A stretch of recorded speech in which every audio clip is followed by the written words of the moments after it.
할렐루야. 옆에 분하고 인사하겠습니다. 잘 오셨습니다.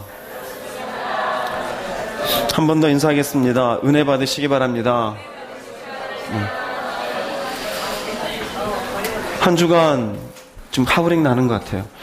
여러분들이 기도해 주셔서 부흥회는 잘 마치고 왔습니다. 은혜가 있었는지 없었는지는 이제 그 교회에서 판단할 문제고, 저는 일주일 만에 여기 서는데 보름 만에 온 것 같아요.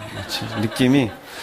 왜냐하면은 그곳에 있는 분들이 굉장히 대접을 잘해 주셔요. 그럼 10시에 예배를 드리면 12시 끝나면 식사로 가요.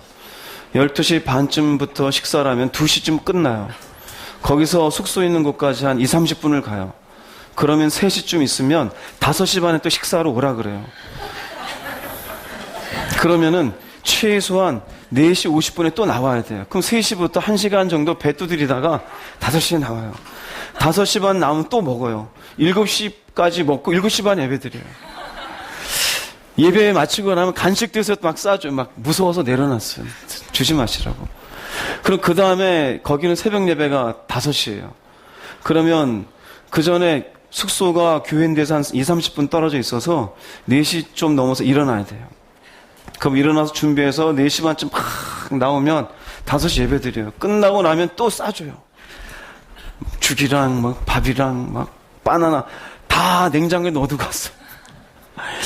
그러고 나서 또 다시 10시 예배니까, 그리고 7시 반 오면은 또 잠깐 앉아있다가 또 9시면 나가야 돼요. 그리고 또 10시. 그러니까 밥 먹고 설교하고, 밥 먹고 설교하고. 설교 자판기라고 제가 얘기했어요. 설교 자판기. 어찌되었건 대접도 잘 받고, 은혜 가운데 목이 첫날 좀 가서 큰일 났다 그랬는데 여러분이 기도해 주셔서 그런지 그나마 다행스럽게 좀 상하지 않았던 것 같고, 나중에 와서 목요일날 확 잠기더라고요. 그래서 지금 조금 풀렸는데 아직 그래도 좀 덜 풀린 것 같아요. 그냥 감사하고요. 또 그분들이, 주님의 은성교회 분들이 또 몇몇 분 오신 것에 대해서 또 굉장히 희한한 교회다 생각을 하시더라고요. 뭐하러 여기 광주까지 차 타고 오셨는가, 또 그런 것에 도전도 받으시고 또 같이 기도하고 교제하시면서 하나님 은혜 가운데 좋은 시간을 보냈습니다. 하나님께 감사를 드리고 뒤에서 기도해 주신 모든 분들께 정말 감사의 인사를 드리겠습니다. 오늘 말씀 보겠습니다. 열왕기상 18장 30절 말씀 읽어보겠습니다. 엘리야가 백성이 다 그에게 가까이 가매. 네, 지난주에는 열왕기상 17장이었습니다. 사르밧 과부에게 하나님의 엘리야를 보내죠. 정말로 영적으로 어두운 시대, 예루살렘도 아닌 시돈 땅에 있는 여인, 하나님 앞에 믿음을 지키고 사는 사람을 하나님이 지켜보신다. 지난주에 그 말씀을 나누었습니다. 이제 열왕기상에 들어오게 되어지면은 하나님의 엘리야를 아합 왕에게 보냅니다. 그리고는 아합 왕과 함께 누가 하나님인지를 영적 대결을 이제 펼치게 합니다. 그래서 송아지 하나를 각을 뜨게 하고 그 각을 뜬 것을 놓고 누가 하늘에서 불이 내리게 하는지 몰자. 그래서 바알을 섬기는 선지자들이요, 너희들이 먼저 바알이 불을 내리나 안 내리나 해보아라. 그리고 나서 내가 하겠다. 이제 그런 영적 대결이 있게 되죠. 이런 모든 과정 속에 지난주에도 말씀을 보았지만 이 백성들은 이런 영적 대결 이전에 답답한 마음으로 엘리야가 호소했던 것이 있습니다. 너희가 만일 여호와가 하나님이면 하나님을 따라가라. 바알이 하나님인 것 같으면 바알을 따라가라. 근데 희한하죠? 하나님의 백성인데 한 사람도 나서서 얘기하는 사람이 없어요. 바알이 하나님인지 여호와가 하나님인지 도대체 깨닫지 못하는 백성들입니다. 드디어 여기에서 열왕기상 18장 30절에서 내게로 가까이 오라라고 합니다. 어두워져 있는 땅, 영적으로 무너져 있는 땅, 우상이 가득한 땅, 하나님이 언약을 맺었던 백성이지만 그 언약을 잊어버리고 모양만 갖추고 있는 형식적인 백성들, 드디어 하나님이 이 백성을 오게 하십니다. 이 말씀을 통해서 여러분들도 이 말씀을 통해 혹시라도 불이 꺼져 있는 분들은 불이 다시 붙기를 바랍니다. 하나님께 멀어져 있던 분들은 다시 하나님께 가까이 가는 계기가 되기를 주의 이름으로 축복합니다. 자, 그러면 여기에 엘리야가 말합니다. 내게로 가까이 오라. 백성이 다 그에게 가까이 가야 한가요? 엘리야가 오라 그런다고 올까요? 쉬운 게 아니에요. 여러분 주변에 교인들에게 교회 좀 오세요. 다 옵니까? 예수 믿고 구원받으세요. 알겠습니다. 다 그럽니까? 그러질 않아요. 조금 전 말씀드린 것처럼 엘리야가 백성들에게 여호와가 하나님이면 하나님을 따르고 바알이 하나님이면 하나님을 따라라. 한 사람도 나선 사람이 있다 없다? 나선 사람이 없어요. 그런데 지금 여기에는 오라 하니까 와요 안 와요? 와요. 이유가 뭔지 아세요? 누가 가까이 오는지 아세요? 한계를 경험한 사람이에요. 한계를 경험한 사람. 인간은요 늘상 자기가 살만하다 생각해요. 그리고 이 인생이 계속될 걸로 생각하고 무엇인가 이 땅에서 내 힘과 내가 가지고 있는 재능과 내가 뭔가 의지할 때가 있으면 하나님께로 안 와요. 여기 이들이 엘리야가 오래니까 오는 이유가 뭔지 아세요? 요 전에 누가 가까이 오는가 18장 이 절에 있는 말씀 28절 29절이죠. 요 전에 우리가 본문이 30절이잖아요. 28, 29절 한번 읽어보겠습니다. 이에 그들이 큰 소리로 부르고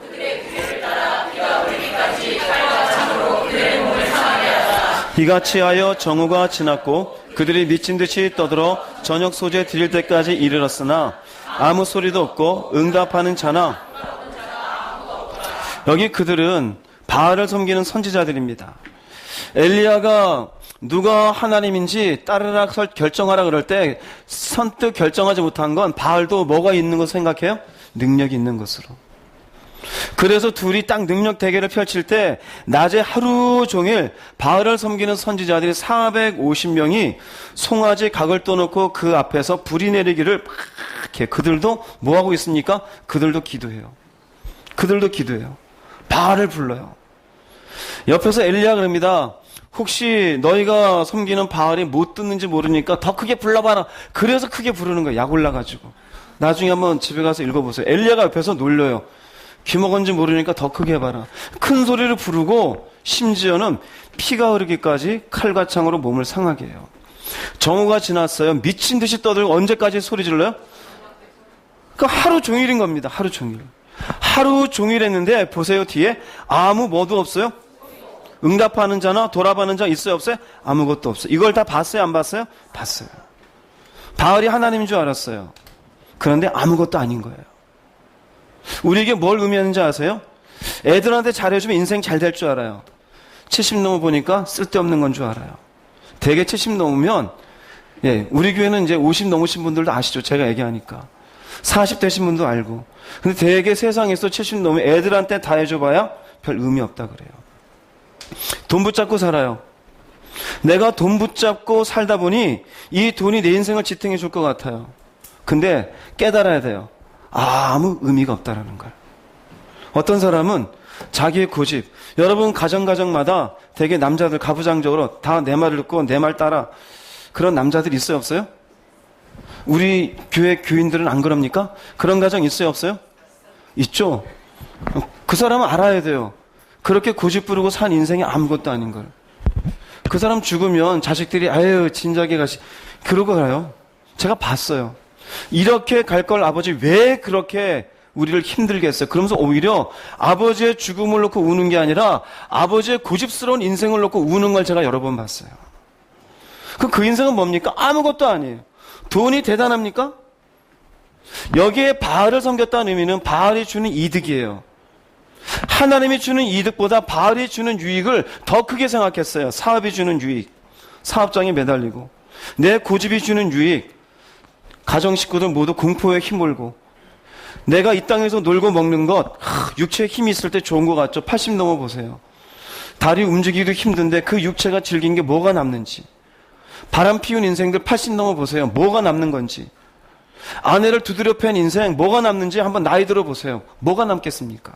아무것도 남는 게 없어요. 인간은 누가 가까이 오는지 아십니까? 힘 떨어진 인생.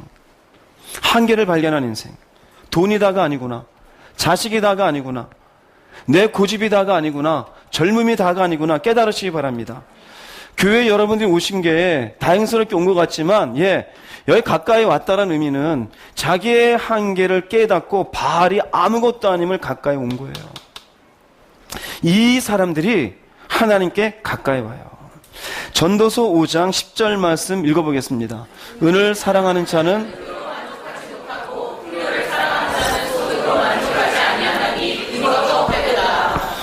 은을 뭐 한다 그럽니까? 은이 필요 없는 게 아니에요. 풍요를 어떻게 하고 있습니까? 우리가 넉넉히 즐기는 거 괜찮아요. 근데 우리의 사랑의 대상은 누구입니까? 그런데 여기 다른 거 많이 대볼까요? 6장 9절 11절 한번 읽어보겠습니다. 눈으로 보는 것이 헛된 것을 더하게 하는 많은 일들이 있나니 헛된 것을 더하게 하는 많은 일들이 있어요. 여행하는 것, 온 세계를 내 눈으로 확인하는 것. 봐봤자요. 저도 한 10국가, 10나라 넘게 다닌 것 같아요. 아무 의미 없어요. 아무 의미 없어요. 그랜드 캐년 제 눈으로 보고 흙도 만지고 내려다 봤어요. 지금 아무것도 없어요. 책으로 보는 거나 여러분 사진 보는 거나 제 머릿속에 있는 거나 별 차이 없어요. 아무것도 아니에요. 로마에 가서 트레비스 분수 동전 던지는 거 있잖아요. 제가 동전 던져봤어요. 막 개뿔도 없어요. 뭐 없어요. 어쩌라고. 세계 여행 안 해봐도 괜찮아요. 아무 의미도 없어요. 헛된 거. 이게 전부 뭐냐면요. 사랑과 관계돼요. 근데 이것을 깨달아야 돼요. 이것이 헛되다라는 소식. 하나님은 언제든지 우리를 나를 사랑하라라고 얘기하셔요. 그런데 우리가 하나님께 가까이 가지 못하는 이유는 아니요. 난 이거 사랑해요. 돈 사랑해요. 남자 사랑해요. 여자 사랑해요. 내 인생 사랑해요. 성공을 사랑해요. 내 집을 사랑해요. 온갖 것 다 해서 헛된 것을 더하게 하는 많은 일들이 있어요. 그래봐야 그것들이 사람에게 유익이 있어요, 없어요? 이걸 깨닫는 사람이 하나님께 가까이 와요. 할렐루야. 깨달으시기 바랍니다. 어떤 사람은 인생의 한계, 즉 고통이나 고난, 실패를 경험하지 않고 말씀을 통해서 은혜로 그렇구나. 인간은 별거 아니구나. 인간은 결국 죽는 거고 내가 하나님 앞에는 아무것도 아니지. 그래, 내가 주의 은혜로 살아야지. 이건 정말 지혜로운 사람이에요. 그런 사람이 간혹 있어요. 저도 봤어요. 간혹 있어요. 우리 교회 가운데도 있어요. 인생에 하나님이 때리지 않으셨는데 하나님의 은혜 가운데 정말로 자신의 한계를 깨닫고 나오는 사람들이 있어요. 그런데 10명 있으면 9명은, 100명으로 치면 95명은 이렇게 깨닫는 순간 사이가 시간이 걸려요. 참 그런 것 같아요. 깨져야 하나님께 나와요. 고난을 당해야 하나님께 나와요. 하나님은 살아계시다는데 잘 살 때는 안 들려요. 부자가 천국 가는 게 쉽다 그럽니까? 어렵다 그럽니까? 어렵다 그랬지 못 간다고는 얘기 안 했어요. 갈 수 있어요, 없어요? 갈 수 있어요. 근데 왜 가기가 어렵다고 그랬을까요? 예, 한계를 깨닫지 못해요. 한계를. 왜? 있는 돈으로 뭐든지 할 수 있잖아요. 하다못해 돈이 있으면 사람도 살 수 있어요, 없어요? 얼마든지 사요. 얼마든지. 돈 가지고 이 땅에 자기가 필요한 것들 모든 걸 누려요. 근데 뭘 못 깨닫느냐? 이게 유익이 없다는 걸 못 깨달아요. 인생 시간이 지나고 결국 점점 어떻게 나이 들어가는 걸 막을 수 있겠습니까? 어떻게 막아요? 그래봐야 이 세상을 살아간 것으로 하나님 앞에 나중에 서게 되는데 아무 의미 없다는 걸 못 깨달아요. 그러니 그 가지고 있다는 게 오히려 그 사람에게는 축복입니까? 저주입니까? 저주예요. 그래서 100명의 제가 목회하면서 경험한 바에 가면은 90명 이상은 거의 다가 말씀 안에서 지혜롭게 자신의 한계를 깨닫는 게 아니라 표현이 죄송하지만 하나님이 매를 대어서 인생의 나락을 한 번씩 떨어져 보고 실패도 경험하고 때로는 좌절도 경험하고 이혼할 지경도 가보고 깊은 질병에도 걸려보고 그런 가운데 어떻게 되느냐? 하나님께 가까이 갈 마음을 가지게 돼요. 공통적인 게 있어요. 한계를 경험한 사람이에요. 그럼 우리들에게도 제가 지혜를 드린다면은 여러분이 한계 있는 인간인 것을 깨달으시기 바랍니다. 깨달으시기 바라요. 대단한 것 같지만 대단한 게 아니에요. 여러분, 사마귀가 보면은 이렇게 사마귀가 사람이 쓱 지나가서 앞에 쳐다봐도 사마귀가 확 도망가요, 안 도망가요? 오히려 어떻게 합니까? 딱 발을 들고 쳐다보죠. 웃겨요, 안 웃겨요? 웃겨요. 손에 진짜 피 묻히기 싫어서 안 건드릴 뿐이에요. 예? 저거 죽여 뭐하나 웃긴 거예요, 그거는. 그 뭐하러 그래요. 근데 인간이 그래요. 별것 아닌데 여러분의 그 몸이라는 것, 머릿속에 있는 지식이라는 것, 인생 산다라는 것 별것 아니에요. 근데 어떤 모습이냐? 하나님 앞에 사마귀 같은 모습이에요. 자신의 한계를 깨닫지 못한 모습이에요. 뭔가를 인생 살 것 같고 대단한 유익을 얻을 수 있다고 생각해요. 아니에요. 여러분 속에 지혜가 있기를 바랍니다. 역대하 20장 12절 말씀 읽어보겠습니다. 우리 하나님이여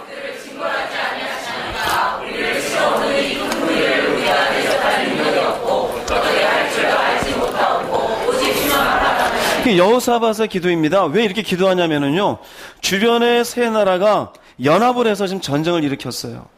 만약에 우리나라에 일본과 러시아와 지금 중국이 연합해서 우리나라를 치겠다면 우리나라 이길 재간이 있어요, 없어요?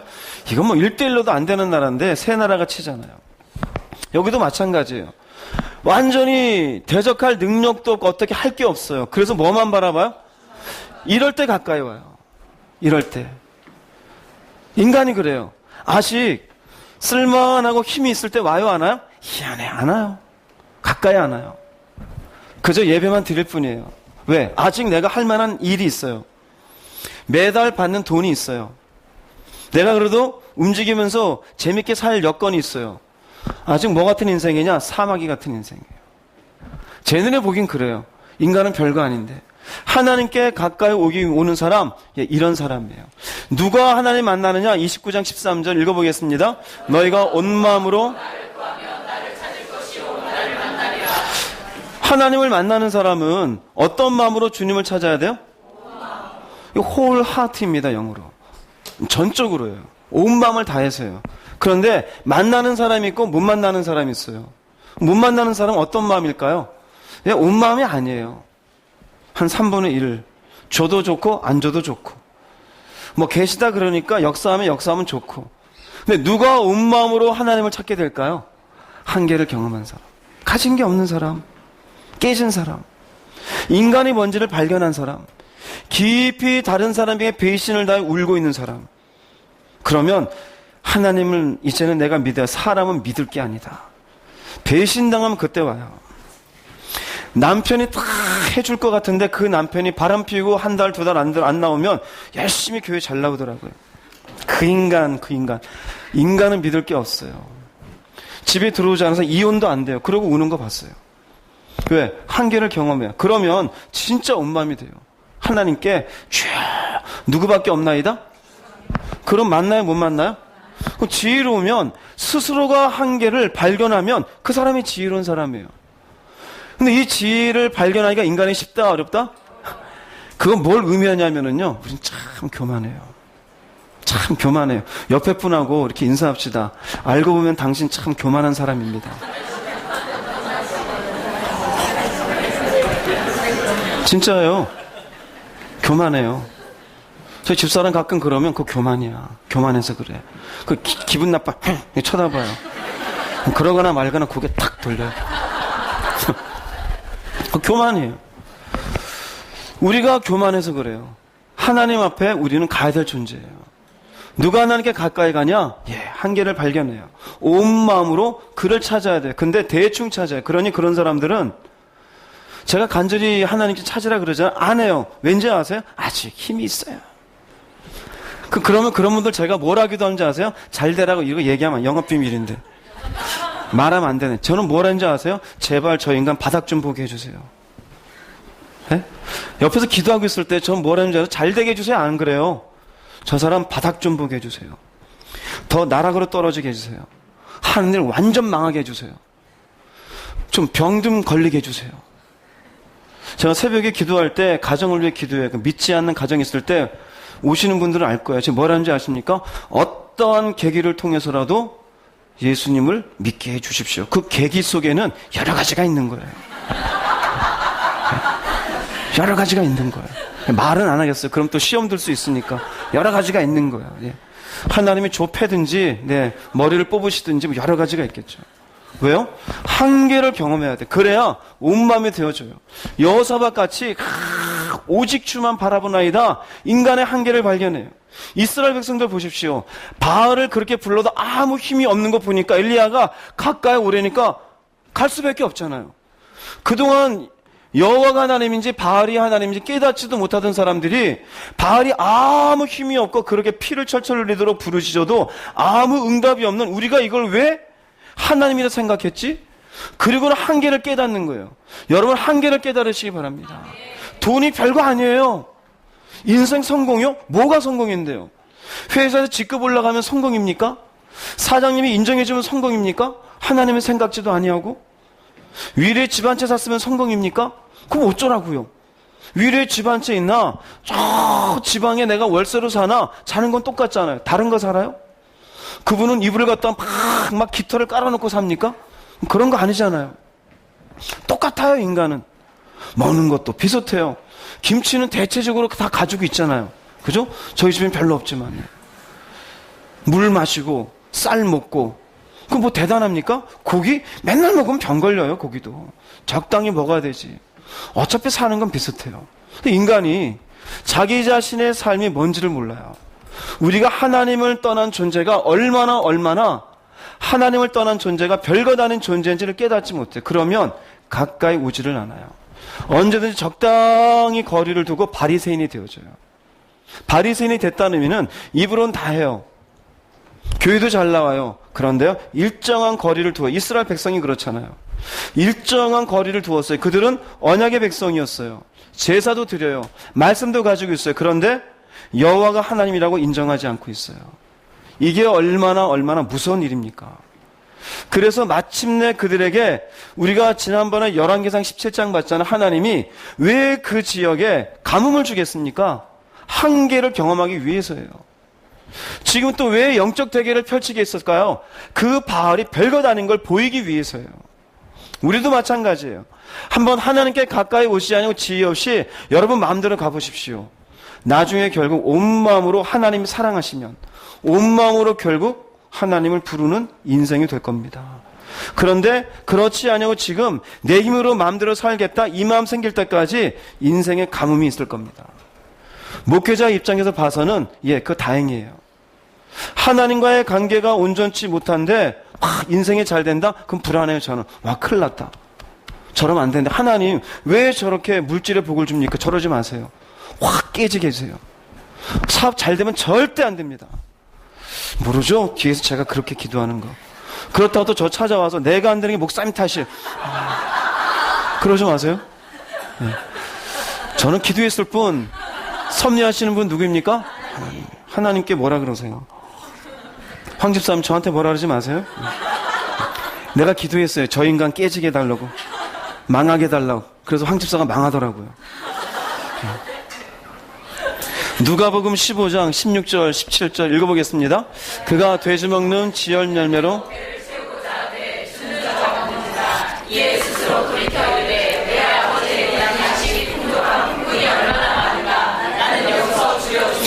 우리가 알고 있는 이 말씀은 아버지의 유산을 가지고 간 이른바 돌아온 탕자 얘기입니다.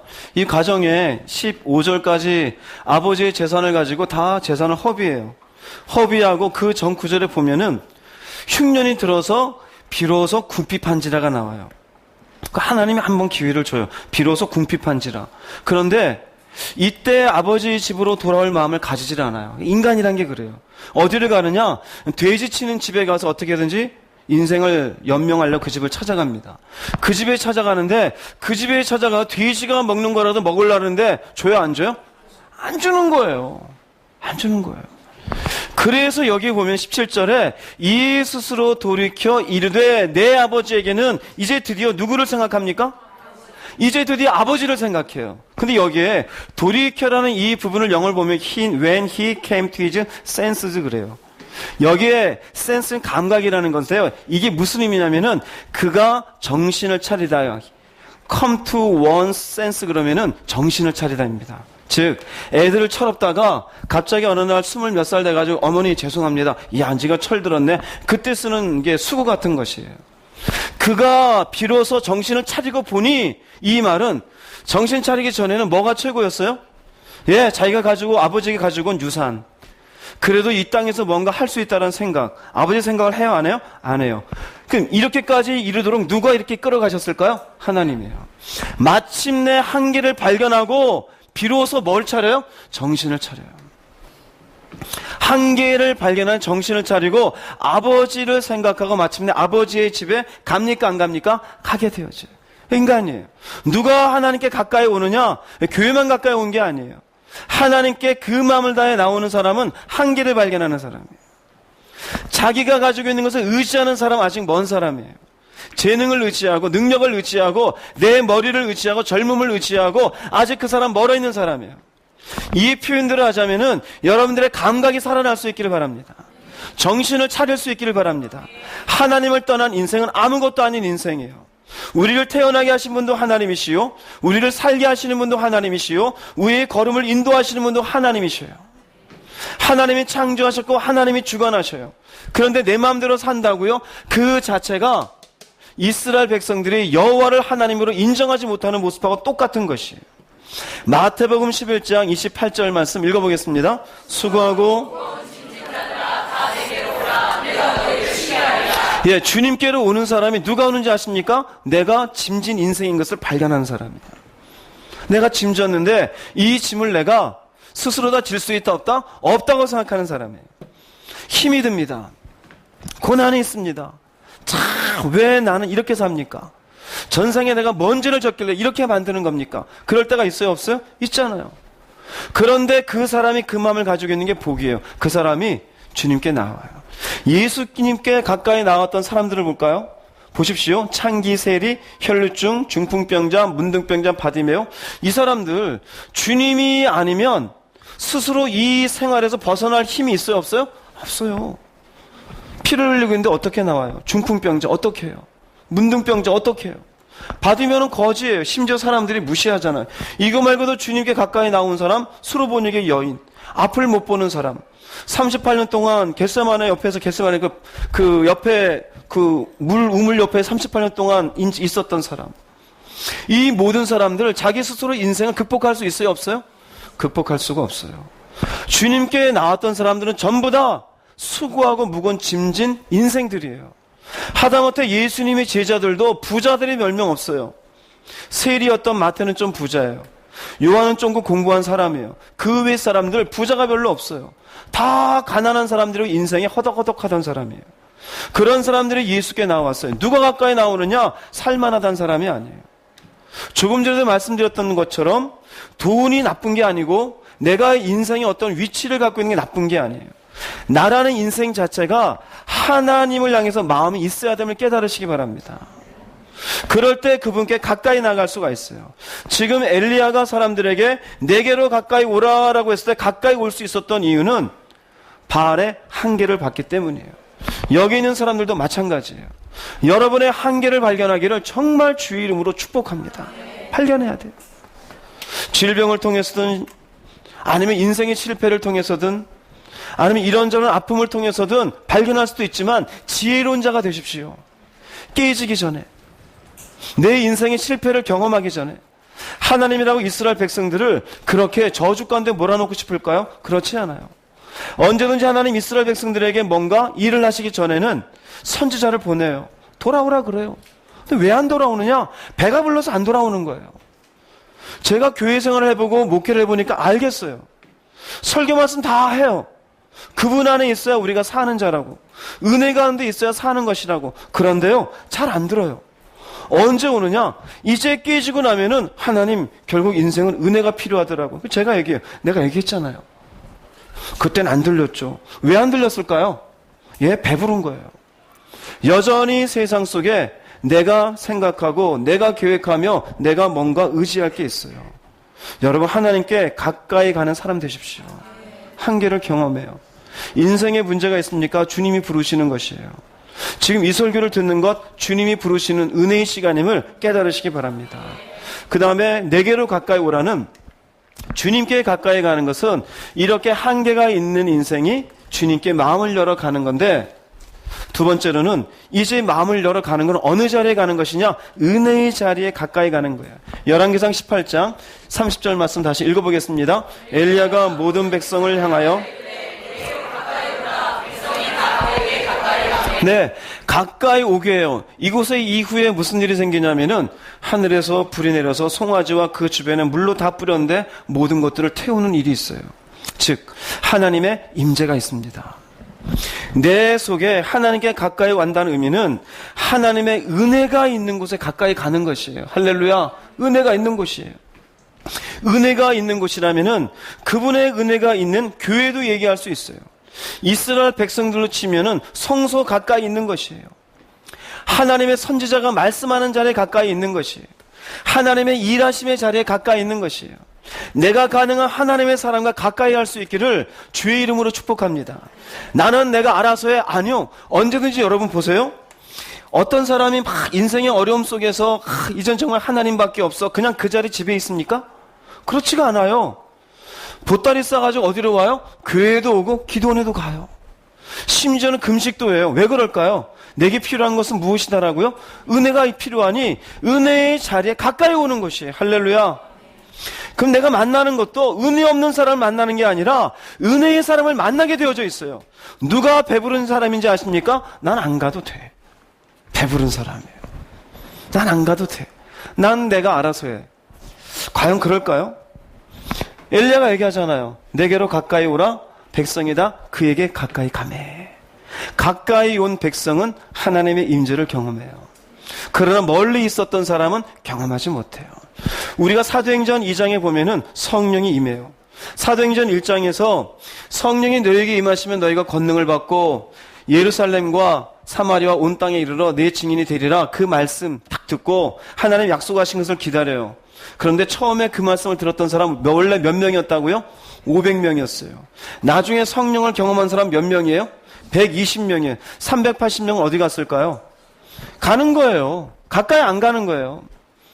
자기의 바쁜 핑계, 자기의 살아야 되는 핑계, 그 열을 어떻게 기다려요? 자기 생각에 언제든지. 은혜의 절 어떻게 생각하느냐? 나도 예수 믿었으면 됐고 부활 받으면 됐지. 에이 됐어. 그럼 나중에 사도행전 2장에서 불과 같이 바람과 같이 임하는 그 은혜를 그 380명은 경험했어요? 못했어요? 못해요. 여러분 주변에 신앙이 뭔가 은혜 가운데 이렇게 단단히 서 있는 사람 보십시오. 은혜의 자리를 가까이 합니까? 안 합니까? 은혜의 자리를 가까이 해요. 교회에 늘 가까이 하면서 하나님 앞에 은혜를 채우기를 소망하고 하나님 앞에 무엇인가를 들으면서 채우기를 바라고 기도하면서 뭔가를 채우기를 바라고 심지어는 때가 되면 기도원에 올라가서 또 조용히 하나님께 그 은혜를 채우기를 바라고 뭔가 은혜의 자리에 가까이 가요. 그런데 신앙이 좀 이렇게 되어 있는데 주일만 왔다 갔다 해요. 제가 볼 때는 그 사람이 아직 배부른 사람이에요. 가까이 오는 사람이 아니에요. 하나님께 가까이 오는 사람은 은혜의 자리에 가까이 오게 되어져 있고 그 은혜의 자리에서 하나님의 임재를 경험하게 되는 줄로 믿습니다. 시편 65편 4절 말씀 읽어보겠습니다. 주께서 택하시고 사도행전 2장 46절입니다. 날마다 마음을 같이하여 성전에 모이기를 힘쓰고 시편의 말씀 보면은 주님이 택하시고 가까이 오게 하사 주의 뜰에 살게 하신 사람 뭐가 있나이다? 왜 그럴까요? 이곳에 하나님이 임재해 계시니까요. 그러면 여기에 가까이 오지 않고 멀리 있는 사람 어떻게 될까요? 무슨 은혜가 있고 뭐가 난리가 났어도 관계가 있어요? 없어요? 관계가 없어요. 맨날 뭐만 되느냐? 구경꾼. 그러면 조금 그 마음에 신앙 있는 구경꾼 같으면은 나도 저 은혜를 받아야 되는데 근데 지금 엘리야 시대 때 마음이 어두워지는 사람들 같으면 그게 은혜인지 뭔지 관심 없어요. 그랬나 보다. 어떤 사람인지 알아요? 우리가 마테마가 누가 요한복음 보면은 예수님이 만나시는 주인공들이 있어요. 삭개오를 주님 만나요. 근데 삭개오를 만날 때 여리고 지역에 예수님을 환호하는 사람들이 많았어요? 적었어요? 그 많은 사람의 이름이 기록되어 있어요? 없어요? 그 많은 사람을 예수님이 만나주었어요? 안 만나주었어요? 그 사람들은 뭘까요? 그냥 구경꾼이에요. 그 나머지 사람들은 삭개오 말고는 다 조연이에요. 그냥 배경일 뿐이에요. 여러분 신앙의 배경으로 살지 마세요. 주인공으로 사시기 바랍니다. 남들 은혜 받는 것으로 왜 스스로 그런가 보다 그럽니까? 그 사람이 교만한 거예요. 은혜 받는데 높고 낮은 게 어디 있어요? 안다고요? 얼마나 알아요? 저랑 성경을 놓고 한번 얘기해 볼까요? 얼마나 아는지? 자신 있는 성경이 어디예요? 얘기해 볼까요? 시편입니까? 어디가 자신 있어요? 마태복음에 자신 있어요? 나랑 얘기해 봅시다. 저랑 얘기해 봐서 성경적 지식 딸림 와서 배우세요. 얼마나 안다 그러세요? 나이 때문에요? 나이가 뭔 관계 있어요? 뭔 관계가 있어요? 머리가 희끗희끗하시다. 그 뭔 관계가 있어요? 하나님 앞에. 내가 신학교 나왔다. 그게 뭔 관계가 있어요? 저도 신학교 나왔어요. 저 양반한테 못 배우겠다면 딴 교회 가세요. 딴 교회. 은혜의 자리에 와서 은혜를 여러분 채워야 될 거 아니에요. 저의 목표는 은혜예요. 어떤 분이 그래요. 부흥회 이제 다녀오셨으니 열심히 부흥회 다니셔야죠. 아니요. 전 관심 없어요. 그 목사님한테도 그랬어요. 그 교인들한테도. 이 목사님 아는 분 아니었으면 안 왔다고요. 하나님이 내게 주신 자리, 여러분들을 제가 살리는 게 제 목적이에요. 근데 저를 보면서 나이가 어려서 못하겠다고요? 그건 다른 교회 가세요. 저는 어떻게든지 여러분들에게 은혜를 채우고 살리고 싶어요. 그게 제 첫 번째요, 두 번째, 세 번째요. 혹시 모르죠? 또 누가 또 오세요 그러면 계속 거절할 거예요. 그러다 그분이 정말로 그 교회 간절히 바라는 사모함이 있으면 그때 갈까? 어쩌다 툭 던져서 오면 그만이고 안 와도 그만이고 이런 거면 저는 안 가요. 왜요? 저는 이 뜰에서 열심히 은혜를 선포하고 싶어요. 여러분 그 은혜를 잘 나눠 먹기를 바랍니다. 누가 하나님께 가까이 오는 사람이냐? 은혜의 자리에 가까이 오는 사람이야. 초대교회를 보세요. 날마다 마음을 같이 어디에 모기를 힘써요? 이 사람이 주를 가까이 하는 사람이에요. 날마다 성전에 모이기를 힘쓰시기 바랍니다. 왜 어떤 마음을 같이 했을까요? 무슨 마음일까요? 똑같은 마음이에요. 하나님에 대한 마음, 십자가에 대한 마음, 은혜로 사는 것에 대한 마음, 주님을 사랑하는 마음. 주일날 한 번만 덜러덩 오고서 이 사람이 과연 하나님을 가까이 하는 사람일까요? 아니요, 저는 그렇게 생각하지 않아요. 언제든지 하나님을 가까이 하는 사람은 은혜의 자리를 가까이 하게 되어져 있어요. 그래서 보세요. 성전에만 모일 뿐 아니라 집에서도 함께 떡을 떼고 기쁨과 순전한 마음으로 음식을 먹고 같이 할까요? 혼자 이러고 있을까요? 같이 해요. 그래서 하나님을 가까이해서 은혜가 있으면 집사님과 기도 끝나고 나서 우리 식사하러 갑시다. 차 마시러 갑시다. 시간 같이 보내야 안 보내요? 이게 정상이에요. 근데 어떤 사람은 식사하러 갑시다. 싫은데 왜 내가 뭐 또 밥값 내라는 거 아니야? 이게 도대체가 차 한잔 합시다. 난 사람하고 만나는 게 싫은데 아니 차 한잔 하자는데 뭘 그게 그렇게 힘들어요. 그게 무슨 말이냐면요. 사람과 가까이 안 한다는 의미가 아니라 은혜가 있는 사람과 가까이 하는 시간을 싫어하는 사람은 은혜의 자리에 가까이 오지 않는 마음이 전적으로 그 마음이 배경이 되어 있는 거예요. 여러분 속에 하나님에 대해 가까이 갈 마음이 있으면 그래서 은혜가 그리우면 은혜의 사람도 그립게 되어져 있어요. 할렐루야. 간혹 가다가 이제 성도들이 마음이 바뀌기도 하지만 은혜를 받으면 희한하게 저한테 콕 베드로같이 쳐다봐요. 부담스러운 눈빛과 부담스러운 고백으로. 근데 그러다 가끔 이제 한 6개월 지나고 1년 지나면 이제 스테반같이 쳐다볼 때도 있고요. 나한테 왜 저럴 칠까? 저랑 눈도 안 마주쳐요. 불과 1년 전에 저한테 정말 부담스러운 고백을 하신 분인데 인사하려고 그러면 쓱 옆으로 지나가기도 하고. 우리 교회도 있어요. 누구라고는 얘기 안 해. 본인이 아시겠지. 알라고 하는 소리예요. 왜? 하나님께 가까이 오시라고요. 제가 뭐 대단하겠습니까? 저를 통해서 은혜를 받으니 은혜의 자리가 그립고 은혜의 사람이 좋은 거예요. 할렐루야. 그래서 은혜 받은 옆에 집사님이 좋고 권사님이 좋고 길을 가다 만나면 집사님 반가요 안 반가요? 반가운 게 정상이죠. 근데 길을 가다 만나 권사님 아니야? 정상일까요? 비정상일까요? 그 비정상이에요. 비정상. 저기서 먼저 맞는 것 같은데 맞네. 싹 옆으로. 비정상이에요. 이 사람은 은혜의 자리에 가까이 오는 사람이 아니에요. 가까이 오는 사람이 아니에요. 하나님의 계시는 성전을 가까이 할 뿐 아니라 하나님의 은혜가 가득한 사람도 가까이 하게 되어져 있어요. 누가 이것을 거절하게 만들까요? 사탄이에요. 사탄이에요. 여러분 조금 전에 우리가 열왕기상 18장이잖아요. 엘리야가 지금 이렇게 올 때 엘리야가 동네 사람들에게 인정을 받고 사람들이 환영받았을까요? 안 받았을까요? 안 받았어요. 그러니 오죽하면 그 윗나라 시돈 지방 가가지고 사르밧 과부한테 가서 먹을 거 좀 다오 그럴까요? 누구도 가까이 하려고 그러질 않아요. 그런데 이제 바알의 한계를 보니까 엘리야가 오라 그러니까 와요, 안 와요? 오는 거예요. 은혜가 있으면 은혜의 사람이 만나는 게 반가워져요. 그래서 교회에 와서 그렇게 오랜만에 은혜의 사람 만나면 괜히 안아보고 싶고 괜히 한 주간 어떻게 지냈는가 궁금하지 않아요? 궁금해요. 그 사람은 하나님께 가까이 오는 사람이에요. 그런 가까이 오는 은혜가 있기를 바랍니다. 세 번째로 하나님께 가까이 간다는 것은 이제 구체적입니다. 말씀 앞에 가까이 가는 것이에요. 말씀 앞에. 제가 첫 번째와 두 번째를 먼저 놓은 것은 이것이 말씀 앞에 가까이 가는 것보다 사실은 더 중요해요.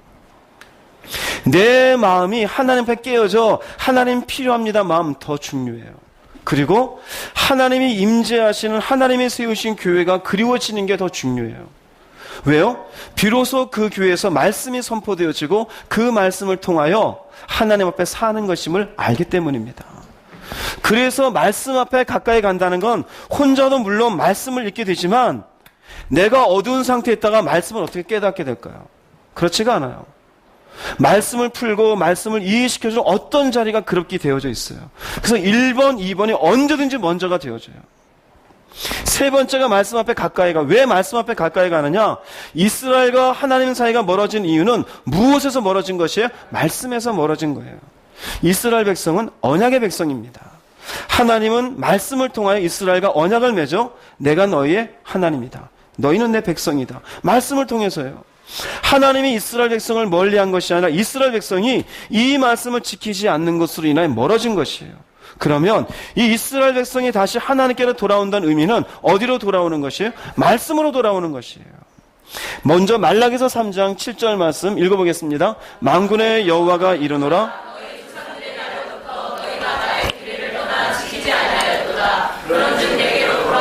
그리하면 나도 너희에게로 돌아가리라 하였더니 너희가 이르기를 우리가 어떻게 하여 돌아가리까 하는도다.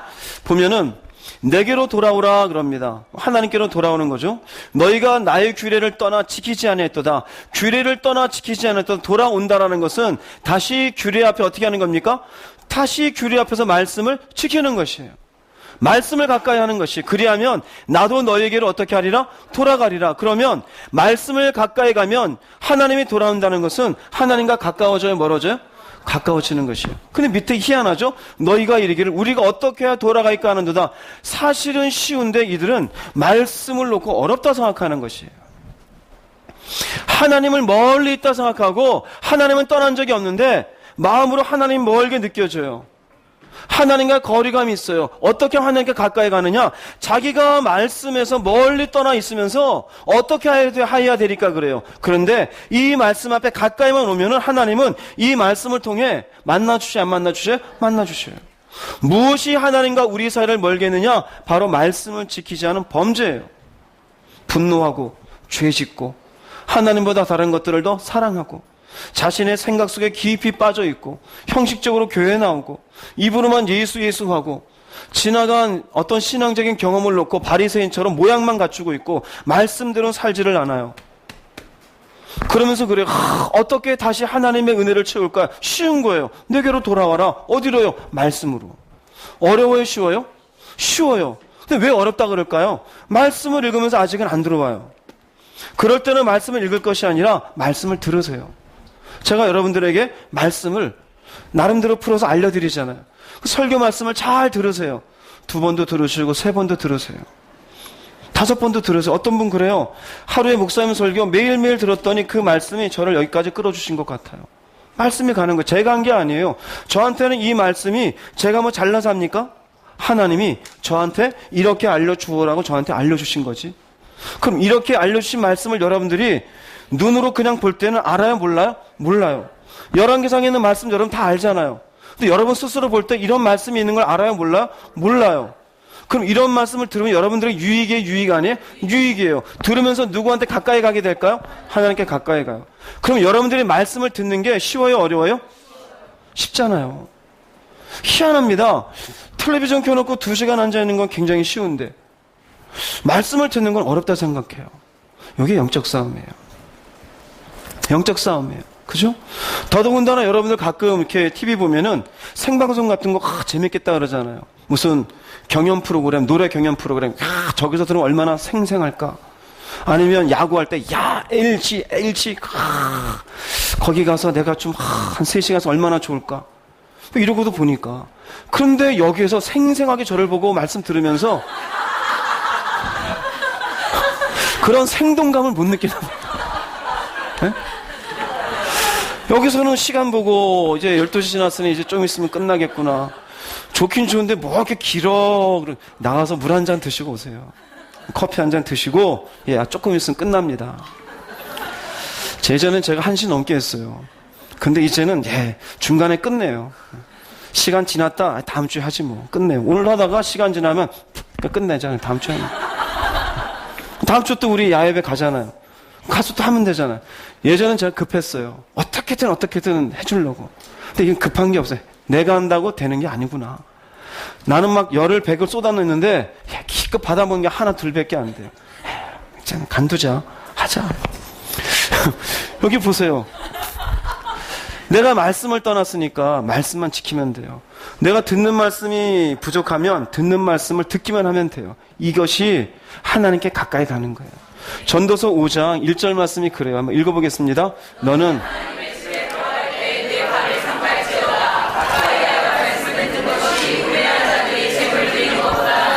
그들은 악을 행하면서도 깨닫지 못함이니라. 보세요. 누가 참 복 있는 사람이냐?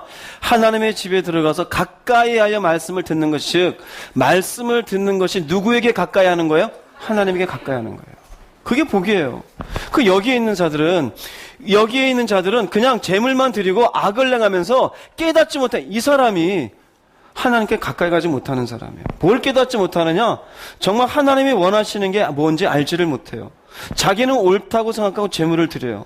우리도 똑같죠? 자기는 옳다고 생각하고 주일날에 예배만 드려요. 그런데 가까이 가는 게 없어요. 주님의 말씀을 듣는 것도, 하나님의 은혜가 있는 곳에 가까이 하지도 않고, 그 마음에 가난한 마음도 없어요. 여기 이 사람이 가까이 갈 수 있는 것은 가난한 마음이 있어요. 그리고는 하나님의 말씀을 듣고 어떻게 하든지 이 말씀으로 살고 싶어요. 이 사람이 재물 드리는 것보다 낫다 안 낫다? 나아요. 말씀을 많이 들으실 수 있기를 바랍니다. 이번에 부흥회하고서 우리 교인들이 은혜를 받았대요. 제가 그랬어요. 아니 제가 다 했던 얘기잖아요. 우리 교회에서 설교했던 거, 뭐 은혜요? 그랬더니 그러게요. 근데도 다르대요. 왜 그럴까요? 한 번 듣는 것보다 2번 들으니까 정리가 잘 되는 거예요. 2번 듣는 것보다 3번 들으면 어떻게 될까요? 더 정리가 되겠죠. 4번 들으면 어떻게 될까요? 남한테 이제 얘기할 수 있겠죠. 복음이 뭔지, 어떻게 성령의 인도하심으로 사는지. 벌써 제목만 얘기해도 들은 분은 알잖아요. 근데 안 들은 분들은 지금 제가 복음이 뭔지, 복음이 뭐야 지금 이러고 있다고요. 왜? 들은 게 있어요 없어요? 들은 게 없으니. 그럼 누가 복이냐? 가까이 하여 들은 사람이 복이에요. 오늘 이 시간도 안 듣는 것보다 듣는 여러분들이 복이 있음을 깨달으시기 바랍니다. 그래서 하나님께 가까이 가는 사람은 말씀을 가까이 하는 거예요. 말씀을. 언제든지 여러분 가운데 신앙이 그나마 이렇게 서가는 분들 보면은 말씀을 가까이 합니까? 멀리 합니까? 말씀을 가까이 한 사람들이지 멀리에서 신앙이 좋은 사람은 일체 없어요. 말씀을 멀리하고 신앙 좋은 사람이 있으면 저 좀 알려주세요. 소개해주세요. 비결이 뭔지 제가 무릎을 꿇고 도시락 싸들고 그분을 따라다니고 배우고 싶으니까요. 저도 성경을 많이 받고 나름 연구도 했는데 아직까지 저도 날마다 성경 보지 않으면 입에서 뭔가 돋아나는 것처럼 불편함이 있어요. 말씀을 봐야 돼요.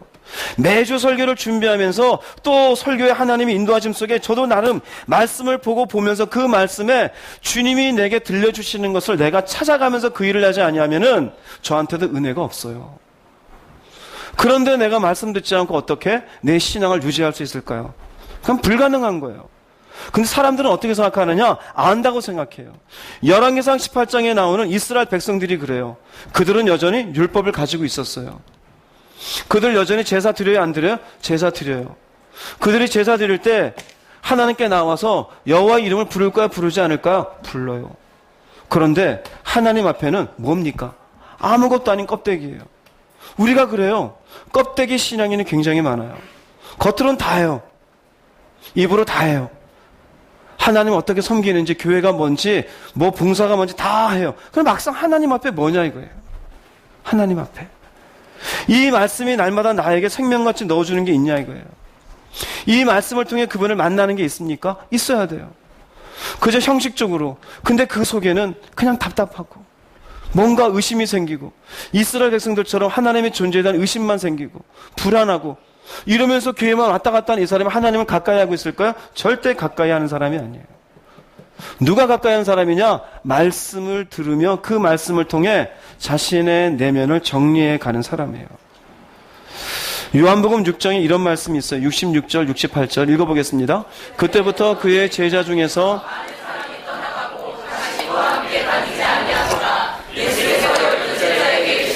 너희도 가려느냐? 시몬 베드로가 대답하되 주여 영생의 말씀이 간다 안 간다? 안 간다 그러죠.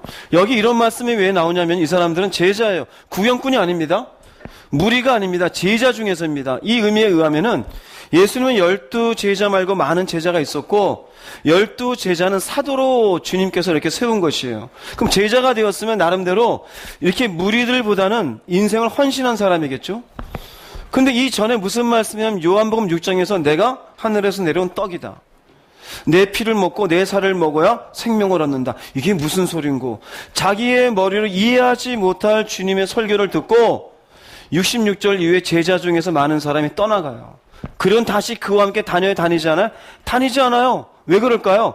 자신의 생각에는 이렇게 이 말씀이 뭔지 이해 못하겠다. 이 사람이 메시아인 줄 알았더만 도대체 메시아가 아닌 것 같고 대단한 말을 하는 줄 알았더니 뭘 자기의 살을 먹으라 그러고 이해 못하겠다 떠나가요. 그 예수님이 뭐라 하시느냐? 12제자에게 너희도 가려느냐? 이 말씀의 의미는 뭘까요? 너희도 가려면 가라 이거예요. 진리는 진리예요. 그동안 은혜 베푼 게 있어요. 주님 멋있어요. 저도 예전에 저희 교회에 나왔다가 떠나간 사람들은 마음이 아팠어요. 왜요? 마음에 그 사람을 품고 날마다 기도했는데 본인은 문자 하나 없고 전화 한 통 없이 그냥 어느 날 안 나와요. 주변에 의해 보니까 안 나온대요. 그럼 이제 기도하던 마음을 어떻게 해야 돼요? 내려놔야 되잖아요. 이게 쉬울 것 같아요? 어려울 것 같아요? 처음에 어려웠어요. 지금은 쉬워요. 지금은 쉬워요. 나가려면 나가요. 괜찮아요. 왜냐면 이 말씀을 통해서 제가 배웠어요. 이 말씀을 통해서. 너희도 가려느냐? 예수님 아쉬운 게 있어요? 없어요? 아쉬운 게 없어요. 저도 아쉬운 게 없어요. 저는 이대로 살아도 천국 갈 마음이 있어요. 말씀 가운데 열심히 잘 살고 있어요. 그럼 떠나가면 누구 손해요? 네. 여러분 가려면 가요. 아쉬운 거 없어요. 그래서 이 말씀 보면서 저도 마음의 위로를 받았어요. 가는 사람 안 붙잡는구나. 그것 때문에 마음 아파하시는 게 아니구나. 내가 왜 이럴까? 인간적인 생각이었구나. 그래서 하나님 앞에 다시 회개했었어요. 그 후로는 저도 마음 아파하지 않아요. 가렵니까? 가십시오. 그래서 여러분 우리 교회는 들어오고 나가고 자유롭습니다. 등록하셨어도 언제든지 등록했으면 발목 잡혔다? 아니요. 저 발목 안 잡아요. 나가셔도 저 안 잡습니다. 괜찮습니다. 그러나 나갔다는 소식 듣기 전까지 전 열심히 기도합니다. 열심히 기도해요. 새벽마다 기도에 저희 90%는 여러분들 기도해요. 제 기도는 거의 안 해요. 하여간 그 기도가 있는 줄 깨달으시기 바라고 어느 순간 기도 목록에서 빼요. 그렇게 되지 않기를 바라요. 시몬 베드로가 대답합니다. 주여 무엇이 있사오니? 영생의 말씀이에요. 우리가 누구에로 가오리까? 이 자리를 지켜야 안 지켜요? 지키는 거예요. 베드로가 정말 주님 보시기에 이쁜 짓을 2번 해요. 바로 여기에서 영생의 말씀이 있사오니 그 다음에 나중에 마태복음 16장 가면은요 사람들이 나를 누구라고 하더냐. 그 베드로가 멋진 말을 하죠. 주는 그리스도시요 살아계신 하나님의 아들입니다. 이야 파요나 시몬한 지가 복되도다. 딱 2번이에요. 그 외에는 이상한 일을 많이 해요. 근데 이 2번 멋있는 얘기를 해요. 다른 제자들은 막 떠나가는데 베드로가 영생의 말씀이 주께 있사오니 우리가 누구에게로 가오리까? 그 예수님이 말씀 선포하는 이 자리가 자기에게는 생명의 자리다 이거예요. 그래서 이 자리를 지켰기에 결국 베드로는 우리가 아는 주님의 이후에 복음을 전하는 사도로서의 역할을 다 감당하게 된 것이에요. 이게 아마 결정적인 계기였을 겁니다. 이때 만약에 다른 제자를 떠나갈 때 마음이 흔들려서 그래 나도 이해 안 되는 떠나가자 했으면 베드로는 아마 다른 이름으로 기록이 됐겠지요. 우리도 마찬가지예요. 하나님의 말씀을 가까이 하시고 그 말씀에 들려주는 이야기가 여러분들에겐 때로는 부담이 되고 힘이 든 것 같아도 그 말씀 앞에 여러분을 내려놓을 수 있기를 바랍니다. 그러면 어느 순간 여러분에게도 베드로가 만난 주님, 베드로 같이 살았던 인생의 걸음을 이 말씀 속에서 그래서 이렇게 말씀하셨구나. 그래서 이렇게 역사하셨구나. 이 말씀을 통해서 우리를 인도해 주신 그 은혜가 무엇인지를 깨닫게 되는 줄로 믿습니다. 누가복음 10장 39절 42절 읽어보겠습니다. 그에게 마리아라는 동생이 있어 마르다는 준비하는 일이 많아 마음이 분주한지라 주여 내 동생이 나 혼자 일하게 두는 것을 아니하시나이까? 그를 명하사 나를 도와주러 하소서. 마리아는 빼앗기지 아니하리라 하시니라. 마리아하고 마르다예요. 주님이 집에 오니 우리가 보통 대접하려고 바쁘잖아요. 마르다는 바빠요. 근데 마리아는 예수님 발치한 척 앉아서 그 입 쳐다보고 있어요. 인간의 눈으로 볼 때는 지금 손님이 와서 지금 언니는 열심히 일하는데 이거 뭔가 이게 뭐 보기에 좋지 않잖아요. 그 마르다가 일하다가 열받아서 와서 얘기하는 거야. 주여 내 동생이 나 혼자 일하게 두는 것을 생각하지 아니하시나이까. 그 따지는 거죠. 은근히 지금 누구를 혼내고 있는 겁니까? 마리아를 혼내고 있는 거예요. 근데 예수님이 뭐라고 말씀하시냐면요. 마리아는 이 좋은 편을 택하였다. 할렐루야. 하나님께 가까이 가는 사람이에요. 하나님께 가까이 가는 사람은 말씀 듣는 자리를 택합니다. 여러분이 그럴 수 있기를 바랍니다. 세상 사람들은 술 마시는 자리를 택해요. 노는 자리를 택해요. 재밌는 자리를 택해요. 차 마시는 자리를 택해요. 여러분들은 말씀의 자리를 택하십시오. 이 말씀을 듣든지 이 말씀을 묵상하든지 이 말씀을 여러분 속에 새기든지 말씀을 가까이 하십시오. 그러면은 그 말씀을 통하여 하나님이 일하시고 하나님이 여러분에게 은혜를 베푸시는 것을 믿으십시오. 그래서 하나님께 가까이 가는 사람은 말씀 앞에 가까이 가는 것입니다. 그 다음 네 번째로 하나님께 가까이 가는 것은 기도로 가까이 가는 것입니다. 열왕기상 18장 37절 말씀 읽어보겠습니다. 여호와여 내게 응답하옵소서. 하나님이신 것과 주는 그들의 마음을 되돌이키심을 알게 하옵소서. 백성들이 가까이 왔어요. 이제 하나님이 이제 불로 일하셔야 되는데 이 사이에 엘리야가 하는 것은 응답하옵소서, 내게 응답하옵소서. 뭐 하고 있습니까? 기도해요. 엘리야가 이 기도 안 하고 그냥 송아지 있고 송아지 각을 떴고 물 부어놓고 가만히 쳐다보면 있으면 하나님 일하실까 안 하실까요? 일 안 해요. 우리 똑같아요. 교회는 열심히 나왔어요. 근데 기도가 없어요. 그분의 일하심이 있을까 없을까요? 없어요. 아무것도 없어요. 하나님께 가까이 가는 거냐? 교회만 가까이 온 거예요. 기도가 없는 건 하나님 앞에 이름만 있고 모양만 있는 것이에요. 무엇으로 가까이 가느냐? 기도로 가까이 가요. 여러분 기도라는 게 굉장히 신비로운 것입니다. 겉으로 볼 땐 기도는 우스워 보여요. 시간이 아까워 보이고 할 말도 없어요. 저도 예전에 그랬어요. 기도가 뭔지도 몰랐고 은혜 받기 전에는 밥 먹는 식사 시간에도 그냥 눈만 감았지 그냥 감사하라는데 이걸 왜 하나님께 감사해야 되는 이유도 몰랐어요. 그런데 기도를 점점 알아갈수록 마침내 그 기도의 자리가 하나님이 우리를 위해 주신 특별한 축복의 자리인 줄 알았어요. 그 기도의 자리 있고 없고를 제 스스로 다 경험해 봤어요. 기도가 있는 것과 기도가 없는 것이 하나님이 얼마나 내게 가까이 계신지 아는 것과 하나님이 멀리 떨어진 것처럼 느껴지는 걸 알았어요. 그래서 기도의 자리를 놓고 2, 3일만 지나고 나면은 금방 알게 되어져요. 지금은 제가 지금 주여 어디 계시나이까는 거짓말 안 하고 내가 여기 있다 제 속에 확인이 돼요. 근데 이런 저도 3일만 기도하지 않으면 주님 어디 계시나이까 희한해요. 이 안에 먼지가 쌓인 것처럼 답답함을 느껴요. 그래서 기도라는 것은 결국 인간에게 하나님이 은혜 베풀기 위해서 주신 방법이에요. 우리가 기도한다고 그분이 나아질 게 있을까요? 그분은 나아질 게 없어요. 기도의 자리를 통해 누가 혜택보라고 주는 겁니까? 인간의 혜택보라고 주는 거예요. 어떤 분은 그래요. 내가 기도하잖아요. 이게 무슨 소리예요? 내가 기도하잖아요. 하나님이 그걸로 좋아질 거 아무것도 없어요. 하나님은 하나님이셔요. 그 기도의 자리에서 하나님 베푸시는 거예요. 여러분, 기도의 시작이 어디서 시작한지 아세요? 기도의 시작이 어디서 시작한 것 같아요? 기도의 시작이. 궁금하지 않으세요? 궁금하죠? 알려드릴까요 말까요? 알려줘야겠죠. 그죠? 제가 알았으니까 이제 알려줘. 여러분들 복인 거예요. 창세기 4장이에요. 창세기 4장 26절 말씀 읽어보겠습니다. 셋도 아들을 낳고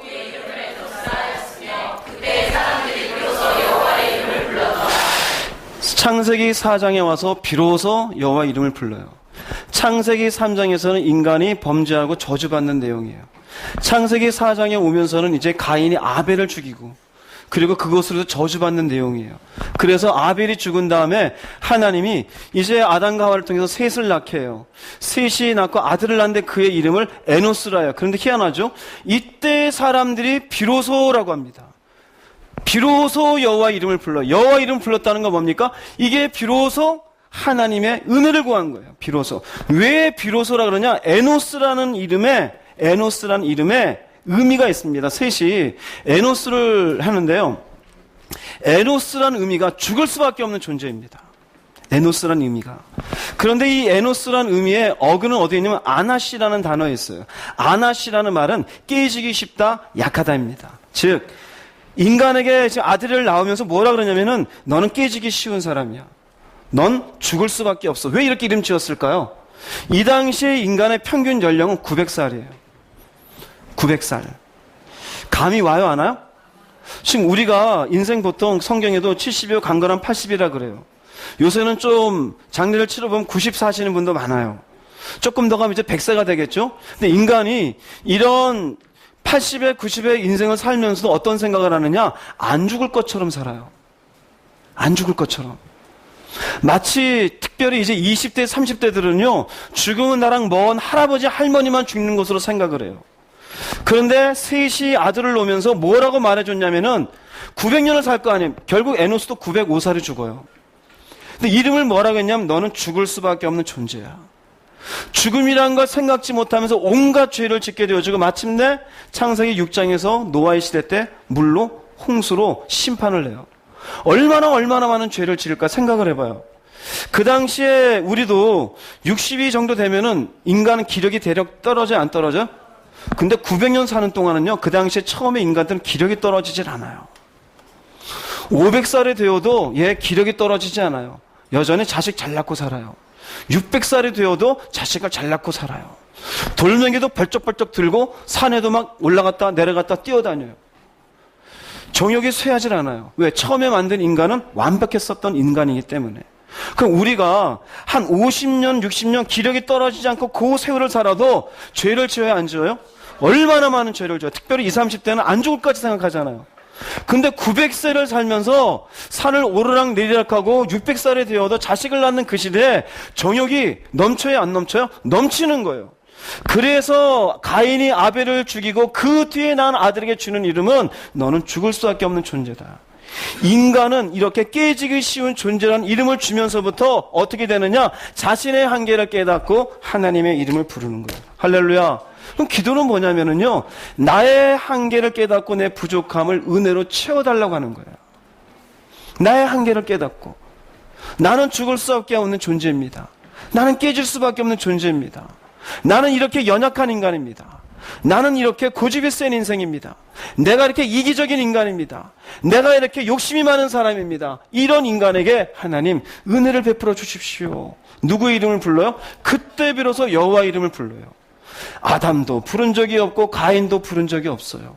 오직 이때 에노스가 나와서 불러요. 이때부터 이게 기도의 시작이에요. 그래서 기도는 내 연약함을 발견하고 그 연약함을 하나님의 것으로 치우기를 바라는 것이에요. 할렐루야. 그래서 하나님께 가까이 가는 사람은 누가 가까이 가느냐 처음이 그래서 중요한 것이에요. 배부른 사람은 기도 안 해요. 살만한 사람이 어떻게 기도해요? 안 해요. 근데 그 사람이 가난해져 보십시오. 회사 잘 다니다가 퇴직을 당하고 그리고 집에 퇴직금 받고 한 6개월은 잘 살겠죠? 6개월 잘 지나고 이제 다른 데 가려는데 받아주는 데가 없어요. 내 능력 가지고 일하려는데 안 돼요. 사업이나 해볼까? 돈 갖고 있는데 쫄딱 망했어요. 그때 어떻게 하는지 아세요? 내가 이렇게 깨지기 쉬운 인간이구나. 내가 별거 아닌 인간이구나. 그 사람도 결국 기도할까 안 할까? 기도해요. 제가 장담할게요. 기도해요. 매달리게 되어져 있어요. 여러분이 왜 기도하지 않았는지 아십니까? 아직 자신의 존재가 뭔지를 몰라요. 기도의 시작은 그래서 내가 연약함을 호소하고 은혜가 필요한 존재인 것을 인정하고 하나님이 내 인생 가운데 은혜를 베풀어 이 은혜를 구하기 위해서 주께 나왔습니다 라고 할 때 기도의 의미가 성립되어져요. 대단한 능력을 받자고 하는 것이 아니에요. 무슨 능력을 받으려고요? 내 속에 채워지는 평강의 은혜, 그분이 위로해 주시는 은혜, 함께 해주시는 은혜, 저 버리지 않으셨지요? 저와 함께 하시지요? 제 길을 인도해 주시지요? 내가 그분의 보좌 가운데 있는 은혜, 이런 것들이 확인되면서 나는 죽을 수밖에 없는 존재인데 하나님 안에서 그 불안감이 떨쳐지고 평안이 생기고 기쁨이 있고 감사가 있게 되어지는 것, 이것이 기도의 자리인 줄 믿으시기 바랍니다. 그래서 하나님께 가까이 가는 사람은 반드시 자기의 한계를 깨닫고 그분의 은혜를 구하는 것입니다. 창세기 12장 8절 말씀 한번 읽어보겠습니다. 거기서 베델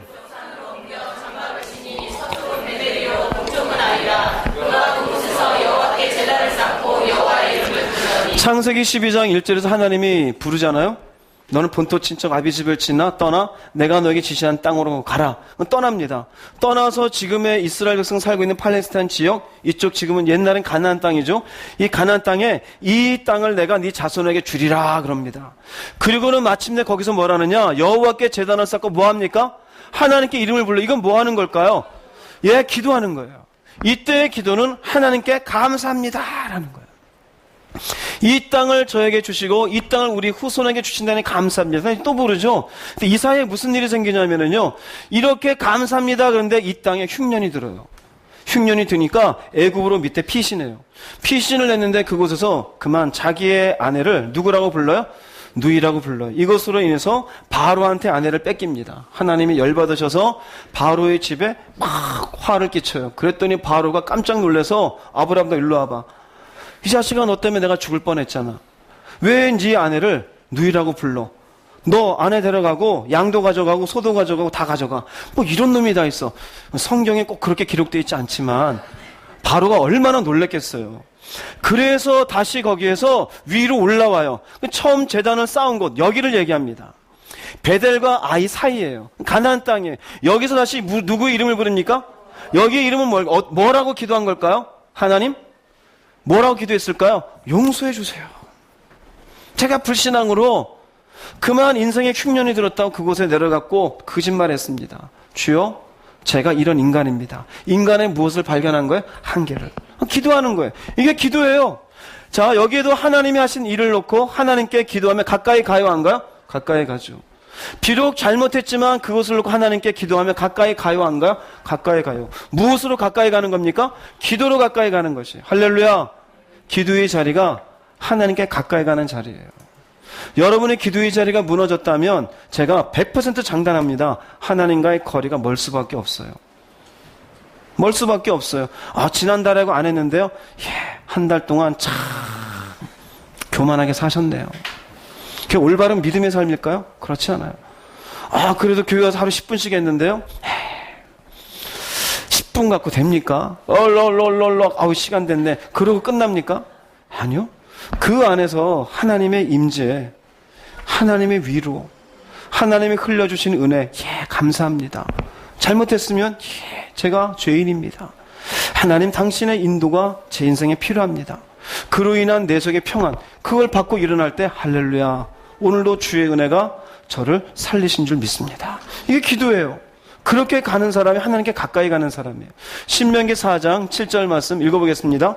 우리 하나님 여호와께서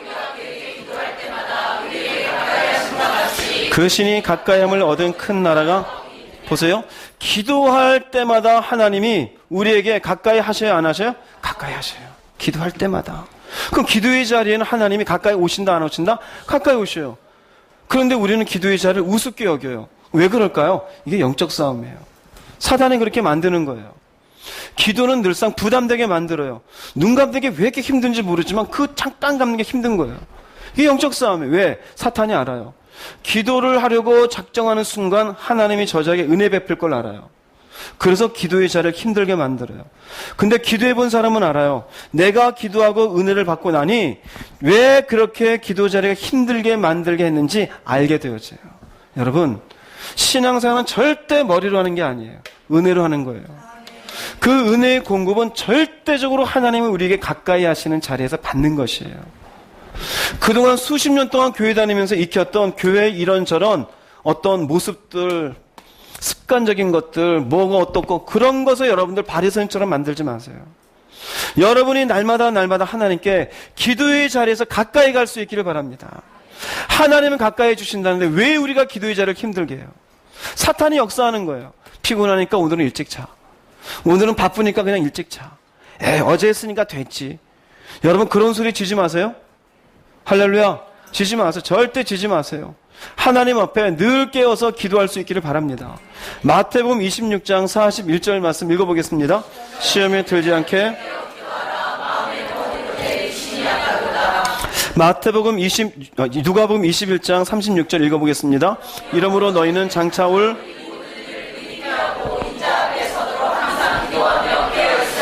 예수님의 마지막 기도에도 육신은 약하더라도 기도해야 된다, 안 해야 된다?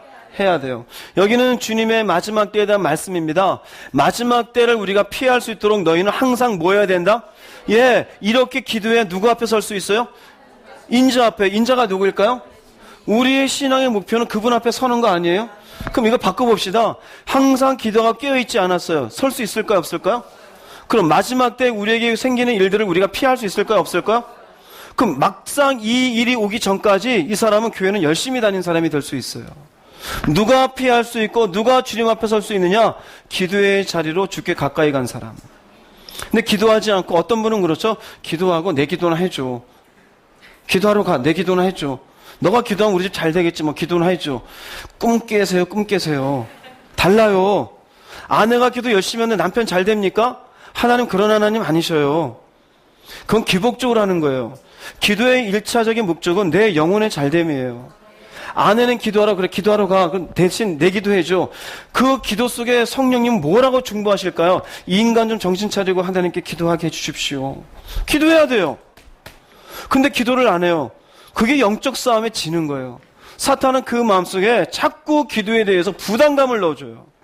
희한합니다. 교회는 오래 다니는데 기도는 못해요. 좀 아이러니 아닙니까? 왜 그럴까요? 기도 얘기는 그렇게 많이 듣는데 이게 영적 싸움이에요. 왜 내가 기도를 못하게 됐을까? 사실은 내가 기도를 중요하게 여기지 못하도록 수많은 생각이 있는 거예요. 뭐를 더 중요하게 여겨요? 그냥 교회 갔다 왔으면 됐지. 뭘 또 기도해? 왜 그럴까요? 아직 은혜로 사는 걸 몰라요. 그 기도의 자리에서 내가 받게 되는 게 뭔지를 몰라요. 그럼 이 사람은 교회는 수십 년 다녔어도 다시 기도에 대해서 1, 2, 3, 4를 배워야 돼요. 기도가 뭔지, 내가 무슨 고백을 하는 것인지, 그 자리에서 내가 얻게 되는 유익은 무엇인지, 왜 방언을 줬는지, 나는 왜 방언을 못하는지, 이런 의미가 뭔지, 내가 10분 기도하는 것과 1시간 기도하는 것과 무슨 차이가 있는 것인지, 이런 기도를 통해서 얻는 유익은 뭔지를 알아야 돼요. 근데 교회만 오래 다니고 기도 안 해도 되는 사람은 도대체 무슨 배짱입니까? 보세요. 기도해야 그분 앞에 설 수 있잖아요. 기도해야 장차 우리에게 오는 일들을 피할 수 있잖아요. 이 말씀에 의하면 육신은 약해도 기도해야 된다, 안 해야 된다? 해야 되는 것이에요. 여러분 기도의 자리가 무너지지 않기를 정말 바랍니다. 기도하세요. 졸리더라도 무릎을 꿇고 잠깐이라도 하세요. 아침에 일어나서라도 하십시오. 억지로라도 스스로 주여 주여 주여 주여라도 하십시오. 그 기도의 마음속에 하나님의 은혜를 허락해 주신 줄 믿습니다. 골로새서 4장 2절 말씀 읽어보겠습니다. 기도를 계속하고 계속해야 돼요? 안 해야 돼요? 해야 돼요. 해야 돼요. 보세요. 에노스 처음 죄 지은 인간 창세기 3장에서 죄 지은 인간의 모습, 4장에서 동생을 죽인 살인의 모습, 그 다음에 태어난 에노스, 그 에노스가 비로소 하나님께 자기의 존재를 깨닫고 시작한 게 무엇이다? 기도예요. 그럼 우리도 마찬가지예요. 여러분들의 한계를 깨달으십시오. 기도하세요. 나는 다 되는데 기도는 안 돼요. 그게 정상이 아니에요. 그럼 왜 내가 기도가 안 되는지를 애써야 될 거 아니에요. 그럼 기도를 하려고 노력을 해야 돼요? 안 해야 돼요? 해야 될 거 아닙니까? 그럼 처음엔 5분이라도 하세요. 그 다음 10분 하시고 점점 늘리세요. 그 다음에 궁금한 게 있으면 저한테 오세요. 도대체 이렇게 기도해서 얻는 게 뭡니까? 지금 다 얘기할 수는 없잖아요. 저한테 물어보세요. 전화도 하시고. 그럼 제가 충분히 가이드해 드릴게요. 그 자리에서 하나님이 어떻게 일하시는지, 기도 안 되는 이유가 뭐 때문에 안 되는지, 그 기도를 통해서 어디까지 가야 되는 것인지, 무슨 고백을 해야 되는 것인지 제가 다 알려드릴게요.